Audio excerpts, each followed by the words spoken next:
फिर आता है हमारे पास नेक्स्ट क्वेश्चन, आपकी स्क्रीन पर है। इस क्वेश्चन में हमारे पास एक नॉन कंडक्टिंग सफेयर है, ठीक है, नॉन कंडक्टिंग सफेयर जिसकी चार्ज डेंसिटी है रो नोड, और ये सॉलिड सफेयर है। तो मान लो कि नॉन कंडक्टिंग सफेयर है जिसकी चार्ज डेंसिटी है रो नोड। इसका मतलब है कि सारा सारा पॉजिटिव चार्जेस से भरा हुआ है। अगर माइनस रो नोड बोलता तो नेगेटिव चार्जेस से, ठीक है। तो यहाँ पे पॉजिटिव रो नोड है तो पॉजिटिव चार्जेस है।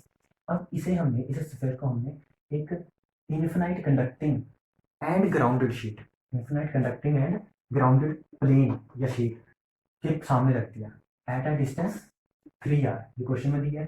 तो एट अ डिस्टेंस 3r इस सेंटर से देखेंगे, ठीक है। तो इस शीट के सामने रख दिया इस स्फीयर को।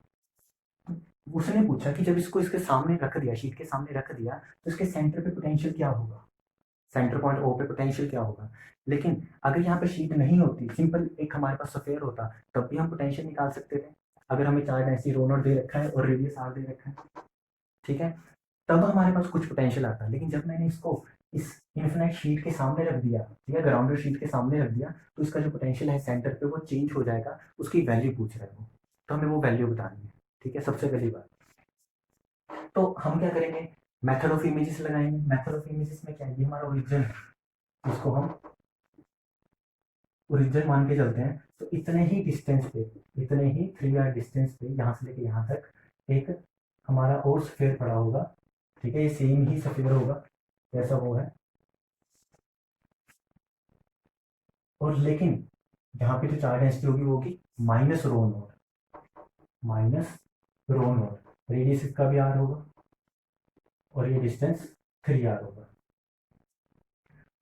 तो ये टोटल 6r हो गया। सेंटर टू सेंटर डिस्टेंस इसे ओ डैश मान लेता हूँ।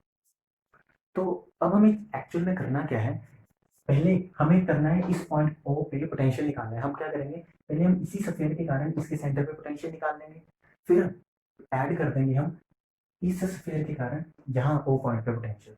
दोनों को ऐड कर दो, इसके कारण इसके सेंटर पे पोटेंशियल, इसके कारण इसके सेंटर पे पोटेंशियल, दोनों को ऐड करो, वो आपका आंसर होगा, ठीक है। तो सिंपल। अब इलेक्ट्रोस्टैटिक्स चलेगी। तो सबसे पहले क्या करेंगे, मान लो कि एक हमारे पास सॉलिड स्फीयर है जिसकी चार्ज डेंसिटी है रो नॉट और इसका रेडियस है आर। हमें क्या करना है, हमें पोटेंशियल इनसाइड निकालना है, मेन मकसद हमारा ये है। लेकिन अगर मैं देखूं इस सॉलिड स्फीयर के कारण, नॉन कंडक्टिंग स्फीयर के कारण इस पॉइंट पी पे मेरा पोटेंशियल क्या होगा। सिंपल अगर हम करें, ये हम कर चुके हैं वैसे, इसे डिस्टेंस आर बोल देता हूँ, ये टोटल डिस्टेंस ओरिजिन से पी पॉइंट का। तो ये जो पोटेंशियल होगा for R greater than capital R, जो मेरा पोटेंशियल हो जाएगा वो कितना होगा, 1/4πε0 क्यू। अगर मैं ये बोलूँ कि टोटल इसका जो चार्ज है वो क्यू है, by cap by small R, by जो डिस्टेंस होगा, ये होता है क्यू अपॉन 4πε0 आर, ठीक है। सिंपल पोटेंशियल लिख दिया हमने। एक्चुअल में हम क्या मान के चलते हैं, अगर मेरा पॉइंट, अगर मेरा ऑब्जर्विंग पॉइंट, ठीक है, ऑब्जर्वेशन पॉइंट पी स्फीयर से बाहर है, तो मैं सारे के सारे डिस्ट्रीब्यूशन, क्योंकि यहाँ पे चार्ज की डिस्ट्रीब्यूशन है, उस सारे को मैं क्या मान के चल सकता हूँ कि सारा का सारा चार्ज मेरा कहाँ पड़ा है, ओ पॉइंट पे, ओरिजिन पे पड़ा है, ठीक है, सारा चार्ज। तो ऐसे में मान के यहाँ पे आंसर निकाल सकता हूँ, which is 1/4πε0 Q by R. लेकिन हमें पोटेंशियल किस फॉर्म में चाहिए, रो की फॉर्म में चाहिए। तो चार्ज को रो इंटू वॉल्यूम लिखते हैं, ठीक है। चार्ज को volume, charge density into volume. तो इसको मैं लिख सकता हूँ rho naught into volume 4/3 πr3 divide by जो टर्म्स थी वो लिख दो। तो यहां से हमारे पास वैल्यू आएगी 4π से 4π कैंसिल हो जाएगा, तो बनेगा रो r³ बाई 3 ε0 आर। ये आएगा हमारे पास पोटेंशियल, ठीक है। ये आया आउटसाइड के लिए। फिर अगर मेरे को यहाँ पे ऑन द सरफेस देखना हो, ठीक है, ऑन द सरफेस मतलब अगर मेरा पॉइंट भी यहाँ आ जाता है, सरफेस पे आ जाता है, तो मैं सीधा क्या पुट करूंगा, at small R equal to capital R, यही होगा सरफेस पे पोटेंशियल। तो पोटेंशियल क्या होगा, स्मॉल आर को कैपिटल आर पुट कर दो, रो r³ बाई 3 ε0 कैपिटल आर, तो बनेगा rho R square by 3 epsilon naught. ये होगा हमारा सरफेस पे पोटेंशियल। ये आया सरफेस पे, ये आया पी पॉइंट, लेकिन आउटसाइड। ठीक है, अब हम क्या करते हैं, तो इसको हमें सरफेस वाले को याद रखना है पोटेंशियल को। अब हम क्या करते हैं, हम इस पी पॉइंट को अंदर ले जाते हैं, या फिर ये बोल लो कि एक पॉइंट हम क्यू पॉइंट नाम दे रहे हैं उसको, जो इनसाइड है पॉइंट क्यू पॉइंट। ये मेरा सरफेस वाला पॉइंट है, इसे मैं एस पॉइंट नाम दे रहा हूँ। मैं पोटेंशियल निकालना चाहता हूँ क्यू पे। ठीक है, तो हमारे पास सिंपल मेथड क्या होगा, जो पोटेंशियल यहाँ पे होगा क्यू पॉइंट पे, वो एस के पोटेंशियल से, जो सरफेस पे पोटेंशियल होगा उससे ज्यादा होगा क्यू पॉइंट का पोटेंशियल। ठीक है, ये भी हम डिस्कस कर चुके हैं, क्यू पॉइंट पे पोटेंशियल ज्यादा होगा। तो इसलिए मैं लिख सकता हूँ V of Q minus V of S, क्योंकि यहाँ पोटेंशियल ज्यादा होगा, इज इक्वल टू, हम कहाँ से कहाँ जा रहे हैं, क्यू से एस, क्यू से S, E dot D R. अगर मैं ये मान के चलूँ यहाँ से लेके क्यू तक का जो डिस्टेंस है वो कितना है, स्मॉल आर, और टोटल डिस्टेंस मेरा कितना है, कैपिटल आर। ठीक है, तो अब मेरे को इनसाइड इलेक्ट्रिक फील्ड, एक सॉलिड नॉन कंडक्टिंग स्फीयर में इनसाइड इलेक्ट्रिक फील्ड क्या होती है, रो आर बाय 3 एप्सिलॉन नॉट। मतलब एट पॉइंट क्यू, एक्चुअल में मेरे को यहाँ पे इलेक्ट्रिक फील्ड पता है, हम ये भी निकाल चुके हैं, इनसाइड इलेक्ट्रिक फील्ड होती है, तो इस पूरे के अंदर कितनी होगी, रो आर बाय 3 एप्सिलॉन नॉट। तो मैं लिख सकता हूँ इसको, क्यू पॉइंट कितना है, स्मॉल आर डिस्टेंस पे, एस पॉइंट है कैपिटल आर डिस्टेंस पे, electric field rho naught R by 3 epsilon naught D R. ठीक है, तो पहले मैं इसी को सोल्व कर लेता हूँ। तो ये आएगा मेरे पास rho naught by 3 epsilon naught capital R square by 2, small R square by 2, कहाँ से कहाँ, स्मॉल आर से कैपिटल आर। तो ये बनेगा rho naught by 6 epsilon naught capital R square minus small R square. तो ये क्या आई मेरी value, V at Q minus V at S.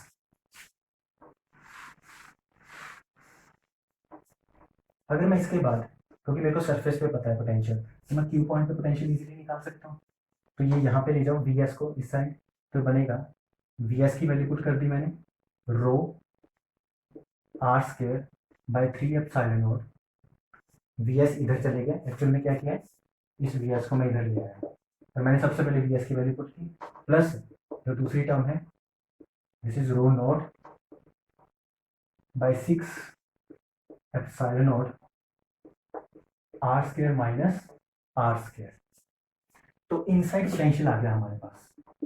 Inside potential कितना है, रो नोट बाई 3 एप्सिलॉन हमारा कॉमन आ गया, और ऐसे करते हैं हम यहाँ से कैपिटल आर स्क्वायर भी बाहर निकाल लेते हैं, अंदर बचेगा हमारे पास 1 प्लस 1 बाय, यहाँ से 3 उठाया था, 1/2, ठीक है, माइनस आर स्क्वायर बाहर निकाला था, फिर बनेगा R square by capital R square, और 3 बाहर निकाला था। ठीक है, 3 बाहर निकाला था, तो यहाँ पे भी 2 आएगा। तो बस मैंने एक कांस्टेंट टर्म बाहर निकाल लिया, आर स्क्वायर बाहर निकाला है, और ये लिख दिया। ठीक है,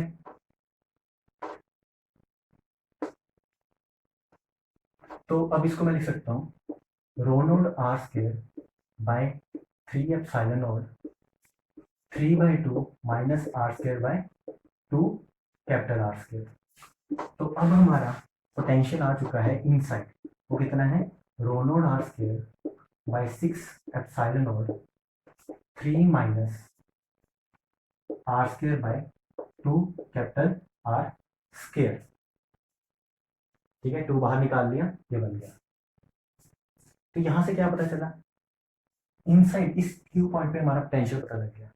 अगर मेरे को इसके सेंटर पे देखना है, तो एट सेंटर, सेंटर पे पोटेंशियल क्या होगा, सेंटर पे पोटेंशियल होगा, अगर इस ओ पॉइंट पे, ठीक है, एट सेंटर मतलब पॉइंट ओ, तो उस पर मेरे को स्मॉल आर को 0 पुट करना पड़ेगा। स्मॉल आर को 0 पुट करेंगे तो ये क्या बनेगा, वी ऑफ सेंटर, सेंटर पे देख रहे हैं, V potential at centre is equal to rho naught R square by, ये 0 हो जाएगा, और ये बनेगा 2 एप्सिलॉन नॉट। तो मेन मकसद हमारा ये था पोटेंशियल को एट सेंटर निकालना, जब हमने कोई शीट नहीं रखी थी। ठीक है, या फिर सिर्फ इसी स्फीयर के कारण इसके सेंटर पे जो पोटेंशियल होगा वो ये होगा। उसके बाद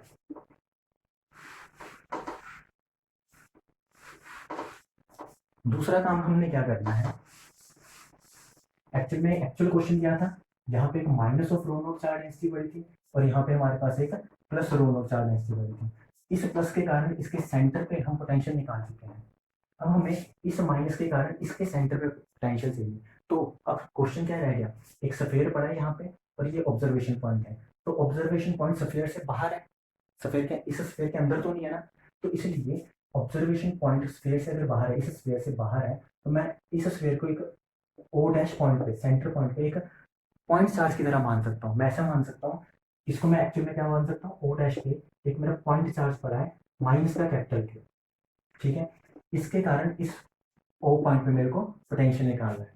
तो सिंपल, इसके कारण इस ओ पॉइंट पे पोटेंशियल क्या होगा, इस ओ डैश पॉइंट के कारण इस पे पोटेंशियल क्या होगा, क्योंकि हमने मान लिया -Q, तो ये हो जाएगा इसके कारण ना, इसको मैं पोटेंशियल को V2 मान रहा हूँ क्योंकि इसके कारण है, इसको 2 इसको 1, तो ये बनेगा सिंपल अगर मैं लिखूँ Q अपॉन 4πε0, ये डिस्टेंस कितना होगा, ये हम निकाल चुके हैं, 3r था, सॉरी 6r था टोटल, इमेज चार्जेस लगा के, इमेज मेथड लगा के 6r था, तो यहाँ पे बनेगा 6r। अब मान लो कि चलो ये माइनस चार्ज था तो माइनस लगा लेते हैं क्योंकि हमें पता ही है माइनस होगा, क्योंकि माइनस रो नोड है। चार्ज को रो इंटू वॉल्यूम के फॉर्म में लिख दो, तो इसको रो इंटू वॉल्यूम के फॉर्म में लिखते हैं, तो ये बनेगा rho naught, charge density rho naught है, into volume divide by 4πε0 into 6r, ठीक है। तो यहाँ से हमारे पास 4π कैंसिल हो जाएगा, ये बनेगा minus rho naught into r square divide by 18ε0, ठीक है। तो ये मेरा पोटेंशियल इस नेगेटिव के कारण इस ओ पॉइंट पे आ गया, ये मेरा पोटेंशियल इसी के कारण, इसी स्फीयर के कारण इसके ओ पॉइंट पे आ गया।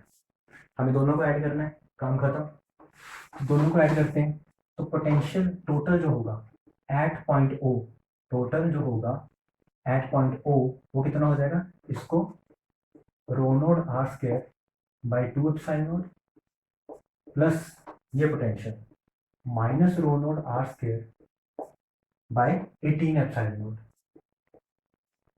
दोनों को ऐड किया तो यहां से rho naught R square by 2ε0 1 minus, या फिर ऐसे लगा लो, यहाँ पे 1/2 और यहाँ पे 1/18, तो इसका एलसीएम करेंगे तो ये आएगा 18, ये आएगा 9, ये आएगा 1, तो सिर्फ इतने का एलसीएम किया तो बनेगा 8/18, तो ये बनेगा 4/9। तो आपका जो आंसर आएगा, सिर्फ तो आंसर जो आपका आएगा वी टोटल वो आएगा 4/9 rho naught R square by epsilon. तो ये आपका लास्ट आंसर होगा at point A, at point O जो पोटेंशियल की वैल्यू होगी, ठीक है। तो ये मेथड ऑफ इमेजेस भी लगना था और इलेक्ट्रोस्टैटिक्स भी लगनी थी साथ में, मतलब है तो इलेक्ट्रोस्टैटिक्स है, इलेक्ट्रोस्टैटिक्स में जो हमने पोटेंशियल निकालने सीखे थे वो भी लगना था, मेथड भी लगना था। फिर उसके बाद हमारे पास नेक्स्ट क्वेश्चन जो होमवर्क के लिए दिया था, कैपेसिटर्स वाला, ठीक है।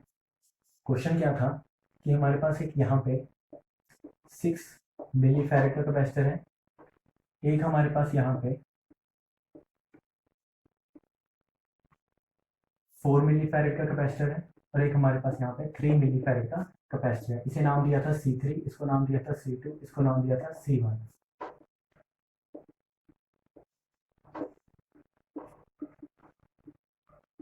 ये था 12 वोल्ट की बैटरी।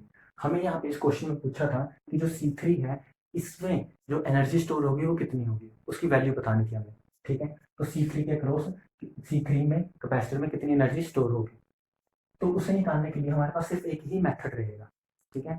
सबसे पहले हम क्या करेंगे, इसके रिलेटेड जैसे जितने भी क्वेश्चन होंगे वो सारे एक ही मेथड से हो जाएंगे।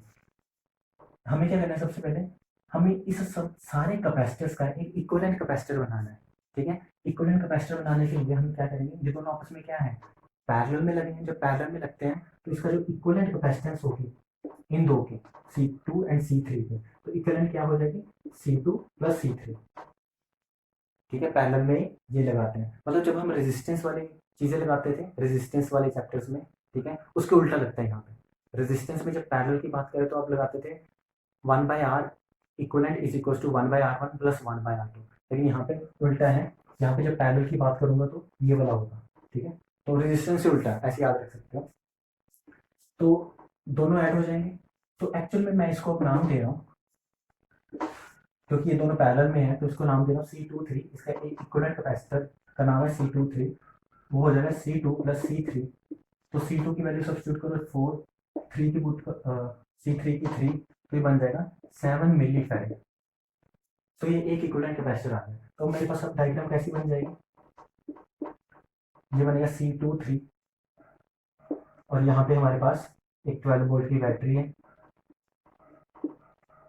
ठीक है। अभी इक्विवेलेंट कुछ ऐसा हो गया। अब ये दोनों कैपेसिटर्स आपस में, तो ये कितना हो गया 7 मिली फैरेड और ये कितना था 6 मिली फैरेड। अब ये दोनों आपस में कैसे हैं, आपस में सीरीज में लगे। जब सीरीज में होता है तो इसका दोनों का जो इक्विवेलेंट कैपेसिटर होगा वो क्या होगा, C123, ठीक है। एक्चुअल में जब सीरीज में लगते हैं तो हम क्या लिखते हैं, 1/C equivalent is equal to 1/C1 plus 1/C23। तो इसी को मैं लिख रहा हूँ, इसका दोनों का equivalent capacitor C123 is equal to C1 C23 divide by C1 plus C23, ठीक है। इनकी वैल्यू सब्स्टिट्यूट करो तो वैल्यू करेंगे 6 इंटू 7 डिवाइड बाई 6 प्लस 7, तो ये बन जाएगा 42/13 मिली फैरेड। तो ये हमारे पास C123, मतलब इन दोनों का इक्विवेलेंट आ गया 42/13 मिली फैरेड। तो अब ये टोटल मेरे पास जो बन गया वो कैसा बन गया, ये टोटल मेरा बन गया, ये कैपेसिटेंस है C123 is equal to 42/13 millifarad. और साथ में यहाँ पे मेरे पास क्या लगा है, एक बैटरी लगी है कितने वोल्ट की, 12 वोल्ट की। तो ये अब मेरे पास एक इक्विवेलेंट कैपेसिटेंस आ गए और ये मेरी बैटरी लगी है, ठीक है। अब हमें क्या करना है, और उल्टे स्टेप में वापस जाना शुरू करना है। वो कैसे, इस इक्विवेलेंट कैपेसिटेंस के क्रॉस में चार्ज निकाल सकता हूँ। इस इक्विवेलेंट कैपेसिटेंस जो टोटल निकाला है हमने इक्विवेलेंट, इसके क्रॉस चार्ज क्या होगा, उसको मैं नाम दे रहा हूँ Q123। इसके क्रॉस जो चार्ज होगा वो होगा Q इक्वल टू C भी होता है, तो C123 C into V, voltage तो 12 वोल्ट है तो इसकी वैल्यू पुट करो तो बनेगा 42/13 इंटू वोल्टेज, वोल्टेज है 12, ठीक है। तो इसको मैं ऐसे ही रहने देता हूँ मिली कूलम। तो Q123 की जो वैल्यू है वो ये आ गई, ठीक है। इस कैपेसिटेंस क्रॉस जो चार्ज होगा वो ये होगा। आगे काम करते हैं हम। अब हमें क्या करना है, हमें एक एक स्टेप बैक करना है। एक एक स्टेप बैक करने का मतलब है इससे एक स्टेप पीछे अगर मैं जाऊं तो मैं यहाँ पहुंचूंगा। दूसरी चीज आपको याद रखनी है कि कैपेसिटेंस जब आपने चार्ज निकाल लिया, ठीक है, और जो चार्ज होता है वो सीरीज सर्किट में, चार्ज सीरीज सर्किट में वो सेम रहता है, ठीक है। तो जो चार्ज आपने इस इक्विवेलेंट के क्रॉस निकाला है और इसका ओपन करने के बाद ये सीरीज बन रहा है, इसका मतलब जो चार्ज यहाँ था वही चार्ज C1 के क्रॉस रहेगा, वही चार्ज C23 के क्रॉस रहेगा। तो मैं लिख सकता हूँ ये जो Q123 मैंने निकाला है ये किसके बराबर है, Q1 के बराबर, जो इस कैपेसिटर के क्रॉस चार्ज है, Q23 के बराबर जो इस कैपेसिटर के क्रॉस चार्ज है। ये दोनों सेम रहेंगे, ठीक है। ये 23 है, ये Q1 है, तो इस पे जो चार्ज है और इस पे जो चार्ज है वो इतना ही रहेगा, ठीक है, पहली चीज। उसके बाद चार्ज पता लग गया, लेकिन हमें मेन काम किससे है, इससे हमें इसके क्रॉस एनर्जी निकालनी है। तो हम यहाँ तक पहुंचेंगे कैसे, हम अब इससे एक स्टेप ऊपर चलते हैं, मतलब एक स्टेप बैक चलते हैं दोबारा से। तो इससे मैं एक स्टेप ऊपर चलूंगा तो मैं यहाँ पहुंच जाऊंगा दोबारा से। अब यहाँ तो पहुंच गए, ठीक है, लेकिन यहाँ पे पहुंचने पर हमें पता चला कि जो C3 और C2 है वो आपस में पैरेलल में है, ठीक है। C2 एंड C3 आपस में पैरेलल में है, और पैरेलल में क्या सेम होता है, वोल्टेज सेम होती है। तो इसका मतलब जो वोल्टेज जैसे हमने चार्ज में किया था सेम वैसे जो वोल्टेज C23 के क्रॉस होगी, जो वोल्टेज C23 के क्रॉस होगी वही वोल्टेज C2 के क्रॉस होगी, वही वोल्टेज C3 के क्रॉस होगी, ठीक है। ये पॉइंट ध्यान रखना। तो इसके क्रॉस में वोल्टेज निकाल सकता हूँ। क्या हमें पता है इसके क्रॉस वोल्टेज, एक्चुअली यस, क्योंकि हमें पता है Q इक्वल टू C भी होता है। तो वोल्टेज अक्रॉस टू थ्री क्या हो जाएगा, Q23 डिवाइड बाय C23, और एक्चुअली में हमें Q23 निकाल चुके हैं, Q23 नहीं निकाला, निकाल दिया ये। तो Q23 की वैल्यू क्या है, यही वाली, तो इसकी वैल्यू सब्स्टिट्यूट करो तो ये बनेगा 42/13 into 12 millicoulomb divide by C23 की वैल्यू कितनी है, 7 मिली फेरेड, तो मिली से मिली कैंसिल हो जाएगा, तो ये हमारी वोल्टेज आएगी। तो क्या ये कैंसिल हो रहा है, यस, तो 7 से कैंसिल हो रहा है, तो ये हमारे पास बनेगा 6 टू 12 72 डिवाइड बाय 13, ठीक है। तो ये हमने V23 वोल्टेज निकाली है 72/13, तो एक्चुअली में राइट भी लग रहा है देखने में, क्यों 12 से तो कम ही होनी चाहिए यहाँ पे वोल्टेज, तो 12 से ये कम ही है। तो अब जो वोल्टेज इस C23 के क्रॉस आप निकाल चुके हो, वही वोल्टेज C2 के क्रॉस रहेगी, वही वोल्टेज C3 के क्रॉस रहेगी, क्यों, क्योंकि दोनों पैरेलल में है। तो एक्चुअली में मैं बोल सकता हूँ V23 जो आपने वोल्टेज निकाली है, वही वोल्टेज C2 के क्रॉस रहेगी, वही वोल्टेज C3 के क्रॉस रहेगी, तो इसमें मैं V2 एंड V3 नाम दे रहा हूँ। तो अब मेरे को ये पता लग गया कि इसके क्रॉस जो वोल्टेज है वो कितनी है, इसके क्रॉस वोल्टेज जो V3 हमने निकाली वो कितनी है, 72/13 वोल्ट। तो अब सारा काम हो चुका है, कैसे, वोल्टेज पता है, कैपेसिटेंस पता है, तो एनर्जी क्या होती है, हाफ सी वी स्क्वायर, हमें किसके क्रॉस चाहिए, C3 के क्रॉस, V3 हो जाएगा यहाँ पे, क्योंकि हम इसी के क्रॉस चाहिए एनर्जी स्टोर, हाफ C कितना है 3 मिली फैरेड, V स्क्वायर, V की वैल्यू 72/13 की स्क्वायर, बस यही होगा, वोल्टेज में है ये, तो वोल्टेज में है, यूनिट्स रहने दो चाहे, ये मिली फैरेड में था। इसको सोल्व करते हैं,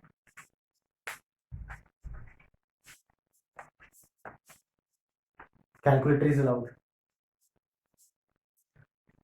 तो अगर हम इसको सोल्व करें तो ये बनेगा 72 into 72 divide by 169 and into 3 divide by 2, तो ये बन रहा है हमारा 46.012, 46.012, तो यहाँ रखते हैं 46.012 इंटू 10⁻³ क्योंकि मिली फैरेड था, मिली को भी लिखना था, तो ये बन जाएगा हमारे पास 0.046, तो एनर्जी होती है जूल्स में, तो इसके यूनिट्स जूल्स में हो जाएंगे, क्योंकि सब कुछ ऐसा यूनिट में चल रहा था, तो ये हमारी एनर्जी हो जाएगी अक्रॉस द C3 कैपेसिटर, तो इसे मैं EC3 नाम दे रहा हूँ, अक्रॉस द C3 कैपेसिटेंस जो मेरी एनर्जी होगी वो कितनी होगी, एनर्जी स्टोर 0.046 जूल्स, ठीक है। तो ये एनर्जी स्टोर होगी हमारी C3 कैपेसिटेंस के अक्रॉस।